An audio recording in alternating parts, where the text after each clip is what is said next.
are the 20 wildest moments this NHL season. Unbelievable! My goodness, you don't see this. Punches a throw! No throwing punches! And at number 20, the Caps goalie forgot which team he plays for. That's the worst possible thing you can do as a goalie. Lindgren was so mad at himself, he shot the puck straight into the crowd. But he still wasn't as mad as this next goalie. Because in number 19, Binnington got so angry at Corey Perry, he straight up jumped him. Binnington got angry that Perry's skate hit him in the head, and really decided to attack the man. Damn right, ain't the first time he's tried fighting someone. Yet even though Perry got beaten up by another guy after that, he still didn't get hurt as bad as the player in number 18. Because Parker Kelly pulled off the greatest penalty kill of all time. See, he blocked more shots during a single shift than most players do in the whole season. Long shot, that's cutting down Parker Kelly's. Long wrist shot, never got to the front of it. That's twice Kelly has blocked his shot. Oh, the boys are cheering him on the bench. They see he's in a lot of pain. Comes to McCann, he'll walk in, looks, and that shot blocked away by Kelly again. Parker Kelly's having a hell of a shift. I should say heck. Wrist shot, that's blocked away by Kelly again. Oh my gosh. The bench is on their feet, Moj. Everybody cheering. 4 blocks for Parker Kelly. Fakes it, one-timer. Blocked again by the Parker Kelly again. Not 1, not 2, not 3, not even 4, but 5 blocks in a single penalty kill. They better give my man some ice after that. But instead of ice, this next player needs some moral support after what he went through in number 17. See, the Canucks had just brought up Nils Åman to the lineup from the AHL, and he was ready to show everyone he belonged in the NHL. But what Åman didn't know was that in his first game up, he got matched up with Leon Draisaitl. So you can just guess how that went. 10 seconds to go on the power play. Draisaitl fanned on his pass. Now he steps around Åman. Back to Ekholm. Here's Draisaitl, side of the net. McDavid cuts in front. Hyman backhander stop. Draisaitl scores on the rebound. 2 minutes into the game and you get manhandled like that. I don't think I even have to tell you how the rest of the game went, because Canucks threw him straight into the waivers the very next morning. Yeah, Draisaitl really humiliated this man so badly he got sent to the minors. Yet that still ain't the weirdest way a player changed teams this season. See, Brandon Tanev started the season in Seattle, and their season went... So as soon as there were rumors about him getting traded back to Winnipeg, dude immediately started packing his bags. Because just 4.5 hours after the trade went live, Tanev was already in New Jersey playing with the Jets. So let me get this straight. Tanev heard he was traded while being in Nashville with the Kraken, took just his hockey bag, and hopped on a plane to New Jersey, where he got a taxi straight to the arena and immediately started warming up. Dude couldn't wait to get out of Seattle. But number 15 is still even wilder, because during a Rangers power play, the Vancouver goalie lost his blocker. But he wasn't gonna let that stop him. And Aaron with a shot. Sheeloff has lost his blocker. He's playing without a blocker. This could be dangerous. As the Rangers send it around, Trocheck shoots, and Sheeloff juggled the puck and made He really risked a career-ending injury just to stop that one shot. But injuring yourself is one thing, because in number 14, Thomas Hertl injured his own trainer. During Game 3 against the Oilers, Hertl missed 2 great chances. So after the second miss, he tried breaking his stick in frustration, but ended up slicing his trainer's head open. The heel of his stick, and then this is not good. He jammed his stick. Obviously meant to break it. Instead, he hit the trainer in the side of the head. The trainer has to go up, and there he is. Where you can see he got gaffes on his head. Oh my goodness! Did he ever? Ooh boy. Yeah, the stick sliced open the side of the trainer's head, forcing him to get stitched up. So no wonder fans started frying Hertl on social media, with some even telling the trainer to sue Hertl. But even getting sued by your own trainer wouldn't be as wild as number 13. Because the Penguins goalie pulled off something that's never been done before. See, in a game against the Sabres, the Penguins goalie first got himself an assist. But that clearly wasn't enough for him, because after the Sabres emptied their net, he got the puck and decided to make history. Sabres play it back down to the Penguins zone. Nedeljkovic is going to go for the empty net. He's got a chance. Alex Nedeljkovic scores! A moment frozen in time. Nedeljkovic with the goalie goal as he caps off a magical night. Yeah, no wonder he was hyped. That's the first time a goalie has had both a goal and an assist in a single game. Only thing he could have done better that night was pull a Binnington and start fighting someone just to complete the Gordie Howe. But fighting definitely wasn't the thing missing in number 12. See, after the second period ended and both teams were already heading into their locker rooms, everyone had to stop and watch as a fight broke out. But it wasn't just a regular fight, because these dudes started going at it on the Capitals bench. And now Wilson draws in Anderson. Anderson goes into the Washington bench. Wilson trying to get at him, and now they're fighting on the bench. Anderson and Wilson have gone into the Capitals bench.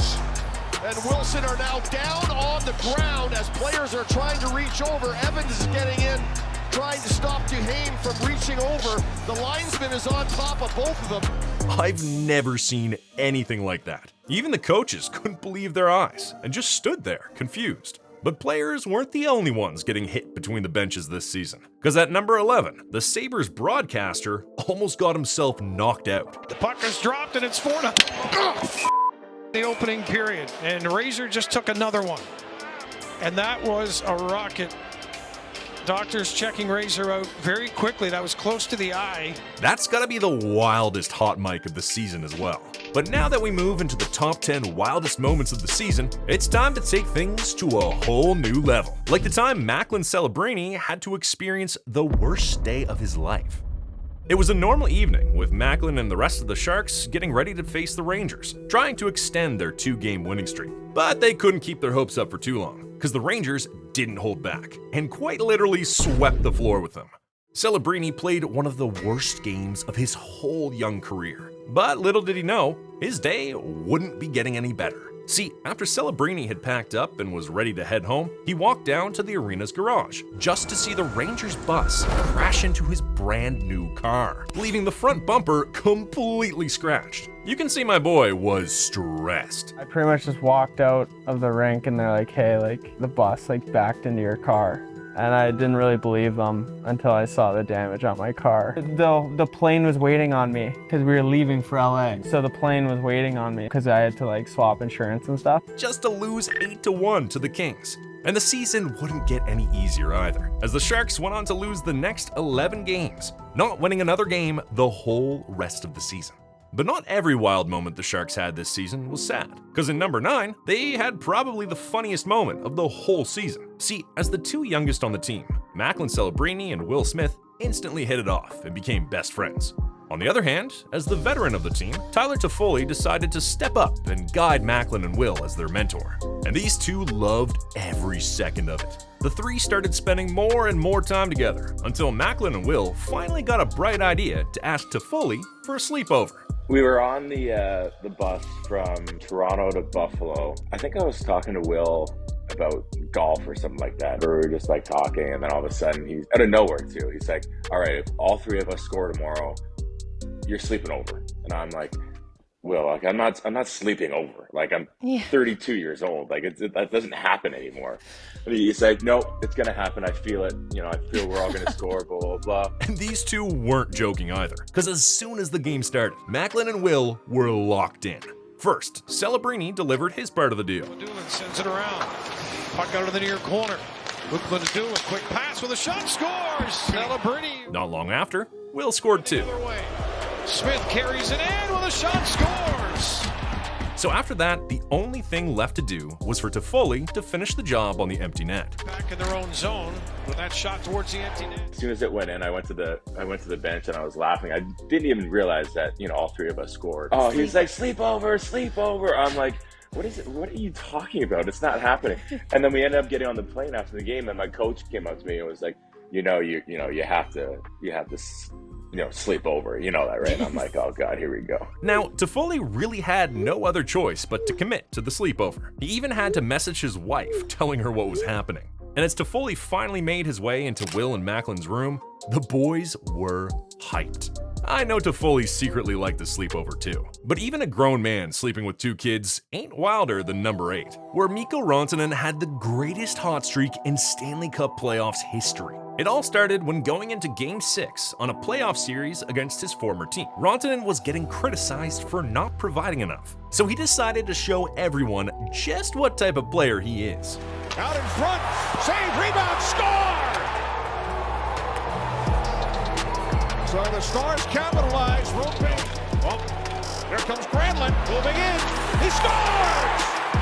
Now Rantanen, who has 2 points tonight for Hintz. Hintz moves in with a shot, he scores! Rope Hintz ties the game at 3. Hit by Granlund. Hintz over to play the puck. You heard Rantanen calling for it. He scores! Mikko Rantanen and Rope Hintz. Rantanen was part of every single one of the Stars' goals. Yet it still wasn't enough, with the Avs taking the series to Game 7. But Rantanen wasn't just gonna watch his old team send him home. So he turned Game 7 into his own show. For Rantanen. Rantanen all kinds of room. He scores! Man advantage. And off the clock here in the third period. Rantanen again. Rantanen scores! The former Colorado Avalanche. Down low. Johnston scores! Wyatt Johnston! Didn't get good wood on it, but Sagan got it out. Rantanen again! Unbelievable! A legendary performance by Rantanen against his former team. Hat trick in the third period of Game 7 against your former team is beyond crazy. And once again, Rantanen either assisted or scored every single one of the Stars' goals. But just sending his former team home all by himself wasn't enough. He wanted to do the same thing to the Jets too. Because in the first game of round 2, he once again scored every single one of the Stars' goals. Especially low in the offensive zone and create. Shot, save, and slow score! What an effort by the Moose, who was loose in front. With it on off and steal. Double shifting a bit. Here's Harley to the net. Score! Mikko Rantanen does it again. He deflects the shot from the point. It's his second goal of the game. Duchesne, nice job. Sends it across. Rantanen in front. Score! Rantanen again! It's a hat trick in Winnipeg. Back-to-back playoff hat tricks. You should have seen my face when I saw that. Rantanen made playoff history, contributing to 13 straight goals scored by his team. And that ain't the only wild thing Rantanen did this season either, because he almost got his season ruined by a jersey number. See, there's always been one number close to Mikko's heart. Ever since stepping foot into the NHL, he's always been wearing 96. So once the Avs traded him to Carolina, Rantanen thought nothing would change, until it became clear that Jack Roslovic already wore the number and wasn't gonna give it up for free. Rantanen knew wearing any other number just wouldn't feel right. So right after he landed in Carolina, he had to throw Roslovic an offer he couldn't resist. Thank you.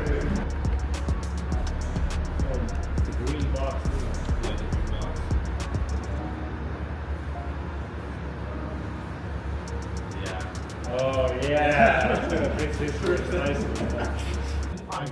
Yeah. Oh, you have that pieces?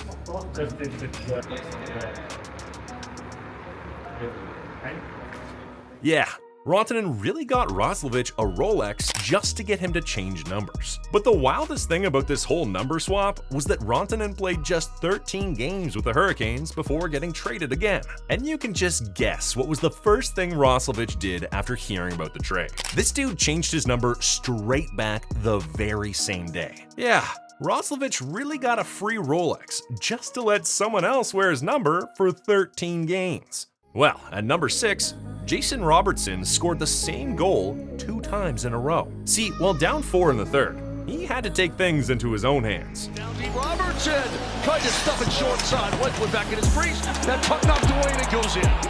And I guess Robertson thought scoring that goal seemed a little bit too easy, because just 40 seconds after the first one, he did the same exact thing again.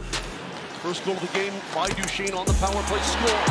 And even though that wasn't enough to win the game, at least Robertson won over the fans' hearts, because that definitely didn't happen in number 5. See, the Jets drafted their next potential superstar, Rutger McGroarty, with the 14th overall pick. The whole fan base was certain he'd be the next star of the city. But Rutger himself thought differently. Because when the Jets front office offered him his first NHL contract, Rutger refused to sign it, making it very clear he wouldn't be playing a single game in a Jets uniform. And I wanted to be upfront and honest with them, and just tell them that I wasn't going to be signing with them.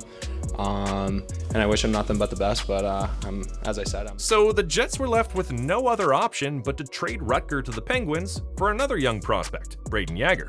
And even though Rutger signed a rookie contract with the Penguins, they didn't see enough potential in him and sent him straight to the minors. So as the Penguins and Jets faced off for the first time this season, Jets fans wouldn't let Rutger forget he didn't make the Penguins roster.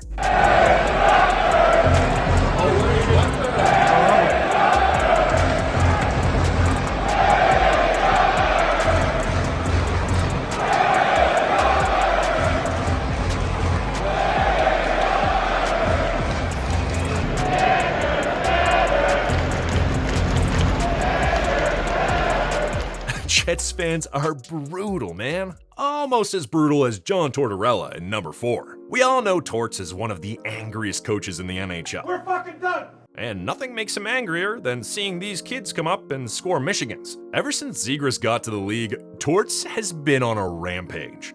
I just think I think our game has gone so far away from what the game should be.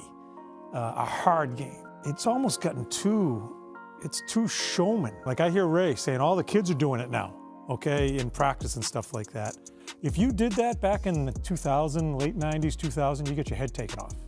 After that, everyone in Philly knew they better not even think about pulling off something like that while they got Tortorella behind the bench. I mean, everyone except Matvei Michkov, because this was the first thing he tried after getting some playing time. Now Michkov tried to pick it up lacrosse style, but Michkov gets it back. Was thinking lacrosse, then Dramatic. He tries a lacrosse play again. This might be the closest he's come so far this year. Talbot sidesteps a check, tries the lacrosse goal, but keeps trying.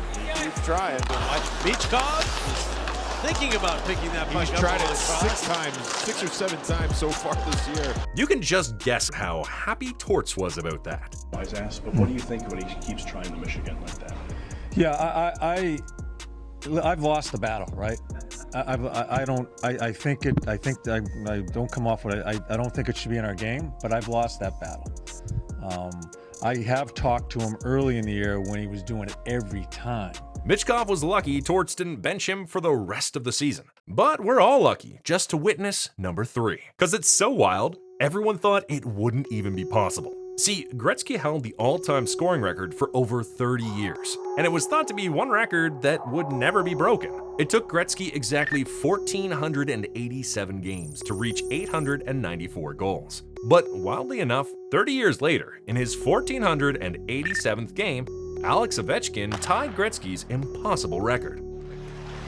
Here's a pass, Ovechkin scores! The Great Eight stand side by side with the Great One!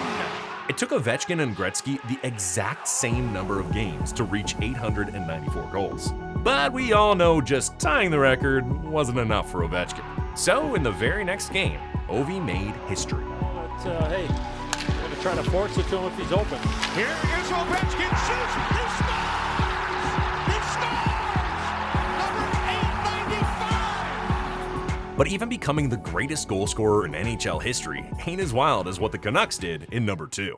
See, with just a minute left in a game against the Stars, Canucks were still down by 3. The fans were already leaving the building, and no wonder why. Not a single time in the whole history of the NHL has a team come back after trailing with 3 goals with under a minute left. But the Canucks weren't worried about that one bit, because slowly but surely, they started cutting down the lead, 1 goal at a time. Smith stealing the puck back as Marcus Pettersson feeds the side, they score! And just 30 seconds after getting the first one, Doesn't shoot it, puts it in front, they score! Pew Sooner!